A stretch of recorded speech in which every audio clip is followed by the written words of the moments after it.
Hello everyone दोस्तों, कैसे आप सभी लोग। द पॉलिटिकल मास्टर में आप सभी का स्वागत है। आज की इस वीडियो में क्लास 11th के पॉलिटिकल साइंस का दोस्तों मॉर्निंग शिफ्ट का जो मिड टर्म एग्जाम उसका क्वेश्चन पेपर सॉल्व करने वाले हैं। तो प्लीज़ इस वीडियो को एंड तक देखिएगा। यदि आप हमारे चैनल पर नए तो चैनल को जरूर सब्सक्राइब कर लीजिए, बेल आइकन को प्रेस कर लीजिए दोस्तों।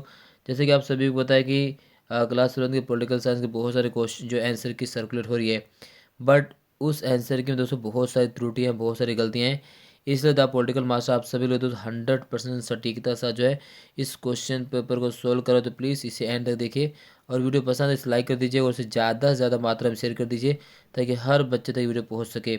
तो चलिए दोस्तों इस वीडियो को शुरू करते हैं। आज के जो क्वेश्चन जो मॉर्निंग शिफ्ट में पॉलिटिकल साइंस के बच्चों से क्लास 11th का पूछा गया था, उसके पहले क्वेश्चन को सोल्व करते हैं। तो सबसे पहला क्वेश्चन दोस्तों पूछा गया कि भारत में संविधान संशोधन के विषय में निम्नलिखित में से कौन सा कथन सही नहीं है।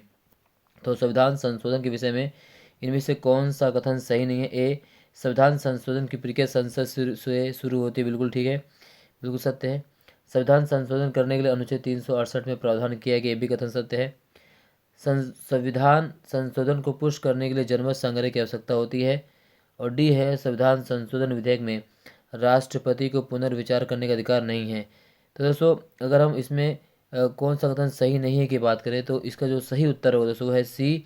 तो इसका सही उत्तर सी है दोस्तों। कहते ये कथन गलत है क्योंकि संविधान संशोधन को पुश करने के लिए किसी भी प्रकार की जनमत संग्रह की आवश्यकता नहीं होती है दोस्तों, किसी भी प्रकार के जनमत संग्रह की आवश्यकता नहीं होती है। तो इसका जो सही उत्तर होगा दोस्तों वो है सी। चलिए क्वेश्चन नंबर 2 देखते हैं। स्वतंत्र भारत के प्रथम राष्ट्रपति कौन थे। तो स्वतंत्र भारत के प्रथम राष्ट्रपति दोस्तों डॉक्टर राजेंद्र प्रसाद।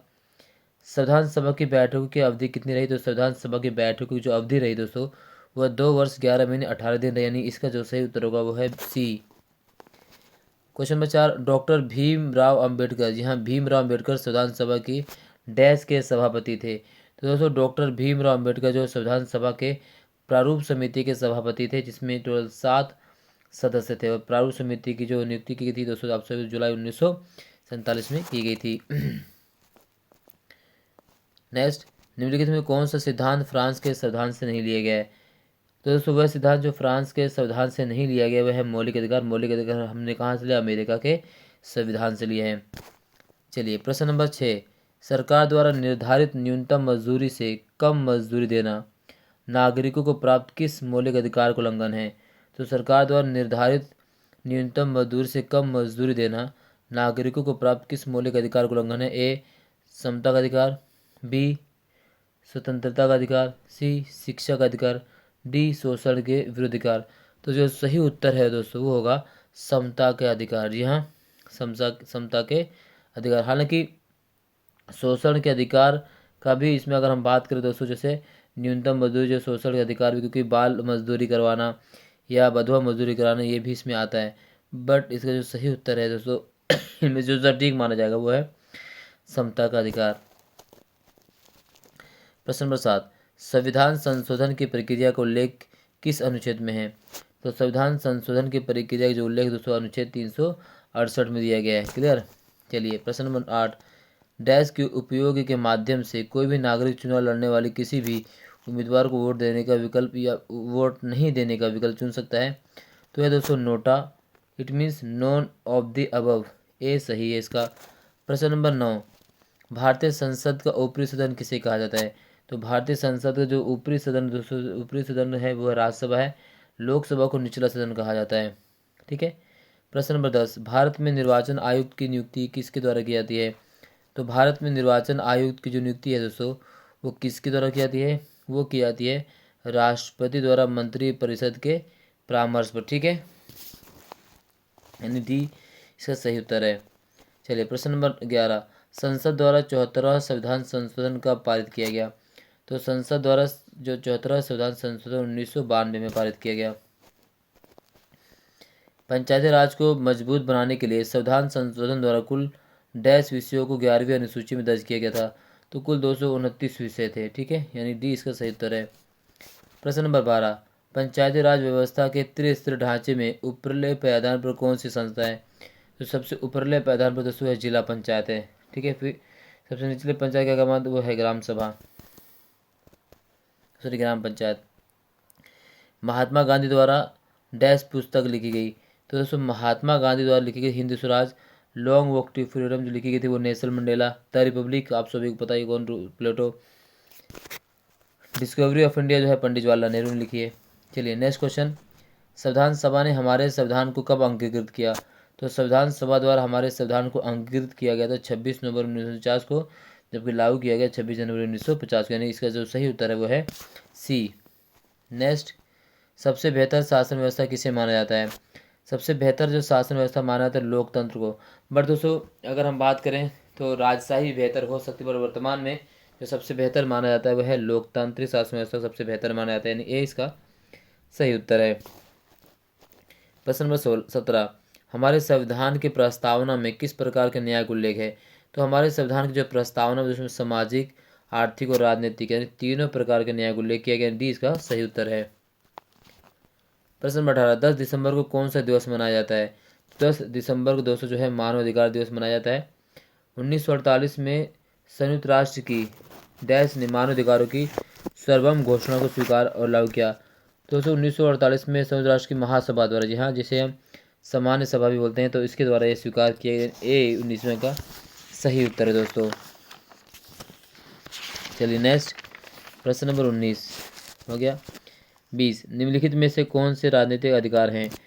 तो उसमें राजनीतिक अधिकार कौन से हैं? वोट देना, चुनाव लड़ना, राजनीतिक पार्टी बनाना, चुनाव प्रचार करना, ये सभी जो है राजनीतिक अधिकार की श्रेणी में आते हैं दोस्तों। प्रश्न नंबर 21, यदि आप के किसी कार्य के होने में सरकारी विभाग में विलम्ब हो रहा है तो आप किस अधिकार का उपयोग कर जानकारी प्राप्त कर सकते हैं? तो दोस्तों सूचना का अधिकार, जिसे राइट टू इन्फॉर्मेशन 2005 में इसे लागू किया गया था, आरटीआई, ठीक है, सूचना का अधिकार अधिनियम से लागू करके आप जान सकते हैं। ग्रीन पीस संस्था किस क्षेत्र में कार्य करती है? तो ग्रीन पीस संस्था जो पर्यावरण संरक्षण में काम करती है दोस्तों। प्रश्न नंबर 23, औपनिवेशिक शासन के कारण किस महाद्वीप के देशों के विकास की गति बुरी तरह प्रभावित हुई? तो दोस्तों औपनिवेशिक शासन का जो एशिया और अफ्रीका महाद्वीप के देशों की विकास गति बहुत बुरी तरह से प्रभावित हुई थी, यानी कि सही उत्तर वो है केवल दोस्तों ए और 2। प्रश्न नंबर 24, मानव विकास प्रतिवेदन वार्षिक तौर पर किसके द्वारा प्रकाशित किया जाता है? तो मानव विकास जो प्रतिवेदन या सूचकांक जिसे आप कहते हैं, ये प्रकाशित किया था यूएनडीपी यानी यूनाइटेड नेशन डेवलपमेंट प्रोग्राम द्वारा, स्थापना 1972 में की गई थी, ठीक है। चलिए प्रश्न नंबर 25, निम्नलिखित में से कौन मौलिक अधिकारों का सबसे सटीक वर्णन है? किसी व्यक्ति को प्राप्त समस्त अधिकार, बी कानून द्वारा नागरिकों को प्रदत्त समस्त अधिकार, सी संविधान द्वारा प्रदत्त और सुरक्षित समस्त अधिकार, डी संविधान द्वारा प्रदत्त वे अधिकार जिन पर कभी प्रतिबंध नहीं लगाया जा सकता। तो संविधान द्वारा प्रदत्त और सुरक्षित जो समस्त अधिकार हैं वो जो है दोस्तों मौलिक अधिकार के सबसे सटीक वर्णन माने जाते हैं, यानी सी इसका सही उत्तर है। कौन से अधिकार को संविधान के हृदय और आत्मा कहा जाता है? दोस्तों संवैधानिक उपचारिक अधिकार आर्टिकल 32 को संविधान की आत्मा हृदय कहा जाता है। न्यायिक पुनरावलोकन की शक्ति का प्रावधान किस देश के संविधान से लिया गया है? तो न्यायिक पुनरावलोकन जो लिया गया अमेरिका के संविधान से। माफ कीजिए दोस्तों। 42वां संविधान संशोधन किस वर्ष पारित हुआ? तो 42वां संविधान संशोधन जो 1976 में पारित किया गया था आपातकाल के बाद। इजराइल की राष्ट्रीय विधायिका का नाम क्या है? तो इजराइल की राष्ट्रीय विधायिका का नाम दोस्तों नेसेट है, यानी सी। परिसीमन आयोग का गठन कौन करता है? तो परिसीमन आयोग का जो गठन करता है वो दोस्तों राष्ट्रपति करता है। भारत में किस वर्ष मताधिकार के लिए आयु को 21 वर्ष से घटाकर 18 वर्ष कर दिया? तो 1989 में दोस्तों कर दिया गया था, यानी बी 31वें का है। गलत कथन चुनने। भारतीय संविधान ने लोगों को स्वतंत्रता गारंटी दी है। स्वतंत्रता व्यक्ति का मौलिक अधिकार है। सरकार की नीतियों का नागरिकों पर असर नहीं पड़ता। और डी राजनीति किसी भी समाज का महत्वपूर्ण अंग है। तो उसका जो सही उत्तर दोस्तों है सी, सरकार की नीतियों का नागरिकों पर असर नहीं पड़ता। निम्नलिखित में से कौन दार्शनिक है? तो निम्नलिखित कौन दार्शनिक? तो दार्शनिक इसमें अरस्तु, सुकरात, प्लेटो, यानी उपरोक्त सभी, यानी सभी जो है दोस्तों दार्शनिक हैं। कौन कौन? अरस्तु, सुकरात और प्लेटो, ये सभी क्या हैं? ये सभी है दार्शनिक। नेक्स्ट, अभिकथन। विभाजन के बाद संविधान सभा के सदस्यों की संख्या 299 रह गई। कारण, विभाजन के कारण पाकिस्तान के क्षेत्रों से चुनकर आए सदस्य भारतीय संविधान सभा के सदस्य नहीं रहे। तो दोस्तों विभाजन के बाद विधानसभा के सदस्यों की संख्या 299 रह गई, क्योंकि जो इसमें बाद जो जो मुस्लिम लीग जो उन्होंने जो 73 जो सदस्य थे वो बाद में हट जाते हैं। हालांकि विभाजन के कारण पाकिस्तान के क्षेत्रों से चुनकर आए सदस्य भारतीय संविधान सभा के सदस्य नहीं रहे। ये अभिकथन और कारण दोनों सही हैं। अधिकार क्या है? ऐसा दावा जिनका जिसका औचित्य सिद्ध हो, ऐसे हक जिन्हें समाज से मान्यता प्राप्त हो, ऐसी मांगे जो श्रेष्ठ मानव विकास के लिए अत्यंत आवश्यक हैं।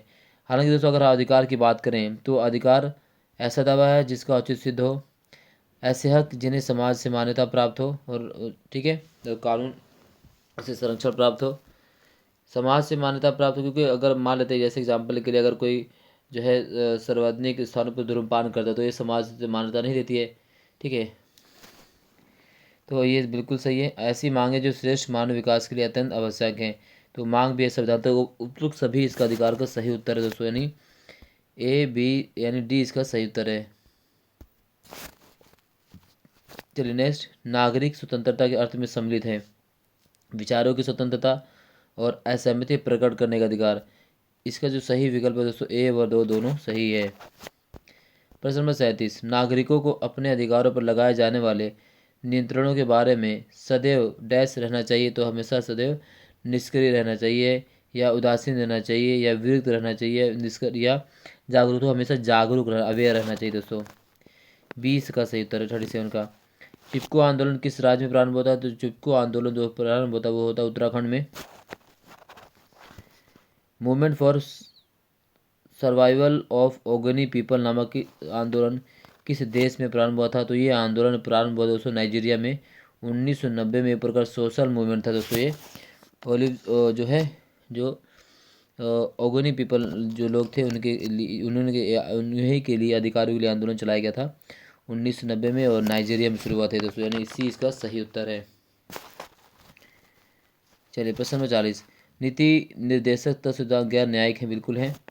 और यदि किसी नीति निर्देशक तत्व को लागू नहीं करती है तो हम न्यायालय में जाकर मांग नहीं कर सकते कि उसे लागू करने के लिए न्यायालय सरकार को आदेश दे। बिल्कुल सही, यानी कथन और कार्य दोनों सत्य, यानी ए इसका सही उत्तर है।